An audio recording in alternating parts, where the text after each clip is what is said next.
الرحمن الرحیم.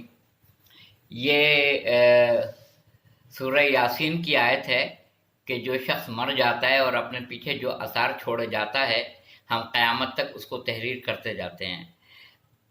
ہم آج ہیں، پتہ نہیں کل ہوں گے یا نہیں ہوں گے، تو کم از کم یہ ہماری یہ جو گفتگو ہے یہ ریکارڈ میں تو ہوگی نا. جو ریکارڈ میں ہوگی، جو شخص گانا گاتا ہے مرنے کے بعد اس کے گانے نشر ہوتے ہیں، جو نعت پڑھ کے دنیا سے جاتا ہے اس مرنے کے بعد اس کی نعتیں نشر کی جاتی ہیں، جو نعتیں پڑھ کے جائے، جو ہم پڑھ کے جائے دنیا سے جاتا ہے تو اس کی نعتیں سنائی جاتی ہیں، اس کی حمدیں سنائی جاتی ہیں. اسی طرح جو محمد اور آل محمد علیہ السلام کے لیے پڑھ کے جائے گا اور انتقال کر جائے گا تو اس کو وہی چیز سنائی جائے گی قوم کو جو اس نے اپنی زندگی میں کی ہوگی. تو ہم رہیں یا نہ رہیں، کم از کم یہ جہاں اعضا گواہی دیں گے وہاں یہ ساری پکچر، ساری چیزیں جو فلم بند ہو رہی ہیں، جو اس وقت جو ریکارڈ میں آ رہی ہیں، سب آخرت میں دکھائی جائیں گی سب کو. اور کوئی اپنی چیزوں کو دیکھ کے انکار نہیں کر سکے گا کہ یہ میں نہیں ہوں. آج کل تو ٹی وی پہ آپ دکھاتے ہیں نا، کسی شخص نے اگر کسی کا کریڈٹ کارڈ غلط یوز کیا ہے، اس کی فلم دکھاتے ہیں تو وہ ڈینائی کر دیتا ہے کہ یہ میں نہیں ہوں، میرے سے شکل مل رہی ہے، یہ میری آواز نہیں ہے، یہ میری آواز جیسی کوئی آواز نکال رہا ہے، یہ میں نہیں ہوں. مگر آخرت میں یہ سب چیزیں نہیں چلیں گی. آخرت میں پوری فلمیں چلیں گی. آپ کس لباس میں تھے، کس جگہ کھڑے تھے، کس کے لیے کیا بول رہے تھے، اعضا گواہی دیں گے.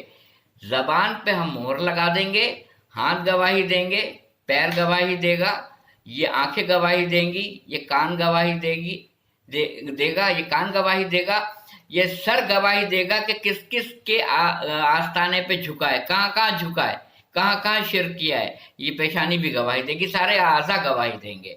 تو ایسی چیز بولی جائے جو رہتی دنیا تک آپ کی باقی رہے اور آپ کے نامہ اعمال میں اندراج ہوتا رہے. پہلی بات تو یہ ہے. دوسری بات یہ ہے کہ ہم عربی زبان میں بہت سارے لفظوں کو پڑھنے میں، تلفظ میں غور نہیں کرتے ہیں، اور وہ اتنا رحمان و رحیم ہے، اتنا غفور و رحیم ہے کہ وہ صرف یہ دیکھتا ہے کہ اس نے کم از کم تلاوت تو کی، اس نے کم از کم نماز تو پڑھی، اس کا اجر دے دیتا ہے. حالانکہ ہم بغیر سوچے سمجھے نماز پڑھ رہے ہوتے ہیں. مجھ سے ایک صاحب نے پوچھا تھا، میں آپ کو کر کے بتا دیتا ہوں.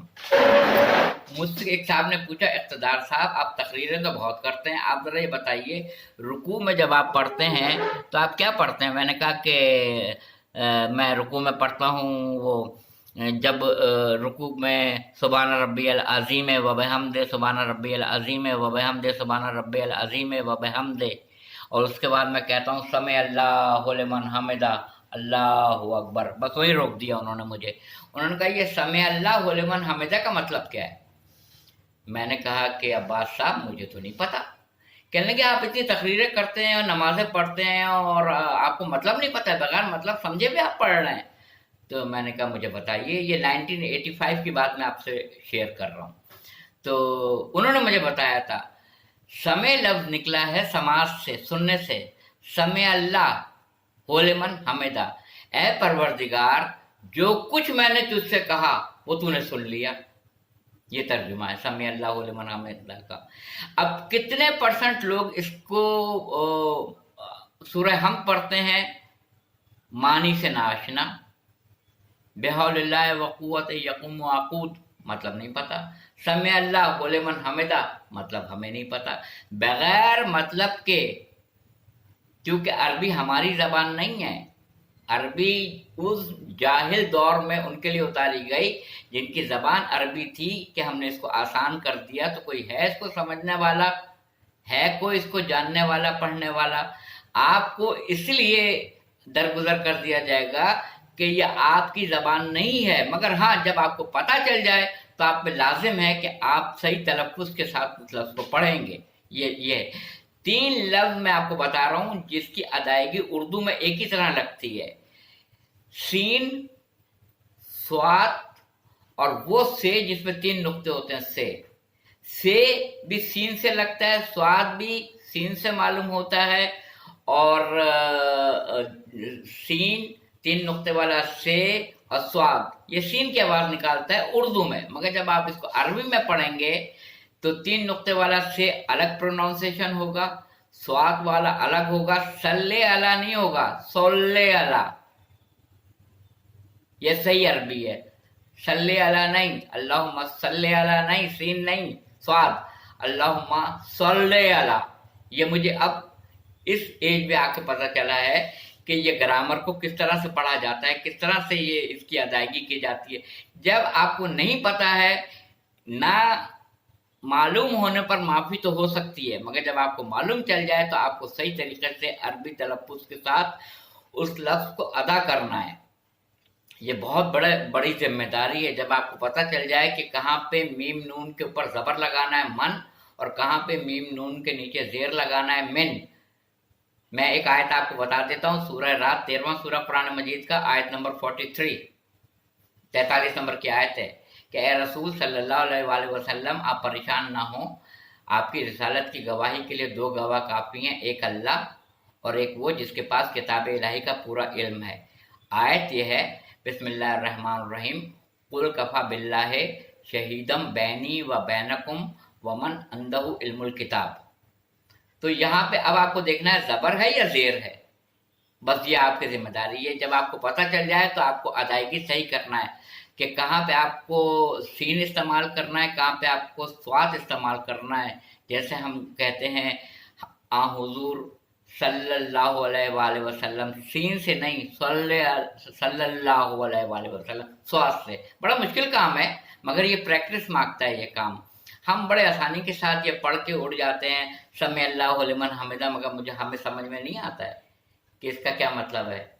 और अगर जान के समझ के पढ़ेंगे तो क्या कहना है, क्या कहना है। इसका मतलब ये कि परवरदिगार, जो कुछ भी मैंने तुझसे कहा तूने उसको सुन लिया, तूने उसको सुन लिया। कितना बड़ा रहमान और रहीम है जो हमारे सोचे समझे बगैर हमें अता कर रहा और दे रहा है। जहां अल्लाह ताला बिस्मिल्लाहिर्रहमानिर्रहीम, बिस्मिल्लाह अर्रहमान अर्रहीम, रहमान और रहीम को इस्तेमाल कर रहा है, कहार और जब्बार भी तो है। अल्लाह ताला के 99 अस्माए हुस्ना में से एक मैं आपको लक़ब एक नाम बता रहा हूँ जो उसकी सब सिफत है, अज़्ज़ारो, मतलब है स्वाद वाला जिस पे नुक्ता होता है, अज़्ज़ारो। अज़्ज़ारो का मतलब है जरर पहुंचाने वाला। अल्लाह तो 70 माओ से ज्यादा चाहता है, वो क्यों जरर पहुंचाएगा। मगर नहीं, अल्लाह लानत भी तो भेजता है। अल्लाह लानतुल्लाह अला कौम ज़ालिमीन, और झूठों के ऊपर अल्लाह की लानत हो, काज़िबीन पे अल्लाह ने लानत भेजी है, जुल्म करने वालों पे अल्लाह ने लानत भेजी है। जब अल्लाह लानत भेज सकता है तो अल्लाह ज़रर भी पहुंचा सकता है। अल्लाह जहाँ रहमान और रहीम है, वहाँ वो जब्बार भी है, कहार भी है। वहाँ वो अपने लिए ऐसे जलाली सिफात के नाम इस्तेमाल करता है कि उसको सुन के ही खौफ महसूस होने लगता है। तो काश कि हम सोच के समझ के पढ़ें, ताकि देखिए गाने बजाने की क्लिप देखना सुनना बहुत राइज हो गया है, बहुत आम सी चीज़ है। हर जगह गाने बजाने वाले आपको मिलेंगे, हर सोशल मीडिया पे। मगर दुनिया में गाना बजाना ज़रूर काम आ जाएगा, वक्त गुजर जाएगा, लुत्फ आएगा, अच्छा लगेगा, हमें बहुत अच्छा लगता है। मगर हमें ये मजहबी बातें इसलिए अच्छी नहीं लगती हैं कि हम सामने वाले को देख रहे हैं कि वो मुखलिस नहीं है ईमान में, हम सामने वाले को देख रहे हैं कि वो ईमान में सही नहीं है, वो अपने प्रेजेंटेशन से मुसलमान नहीं है, उसने तो ईसाई यहूदी को भी पीछा छोड़ दिया है, वो झूठ भी बोलता है, वो जुल्म भी करता है, वो कत्ल भी करता है, वो बदकारी भी करता है, वो शराब भी पीता है, वो नाजायज़ हराम गोश्त भी खाता है। तो जब हम इस तरह के लोगों को देखेंगे अपने अतराफ में, तो हम अच्छी बातें सुनने के फिर शौकीन नहीं होंगे, फिर हम अच्छी बातों को तवज्जो नहीं देंगे। रिमोट कंट्रोल हमारे हाथ में होता है, अरे यार जहाँ पे भी मजहबी बातें आ रही हैं उसको हटाओ, उसको आगे बढ़ाओ। तो ऐसा ना हो, क्योंकि वहाँ पर ईमान काम आएगा, ये दुनियादारी काम नहीं आएगी। आज की रात यहाँ पर है, ना जाने कल की सुबह हुजरे में होती है या कब्र में होती है, किसी को भी नहीं पता है। वाखिर दावाना अल्हम्दुलिल्लाह रब्बिल आलमीन।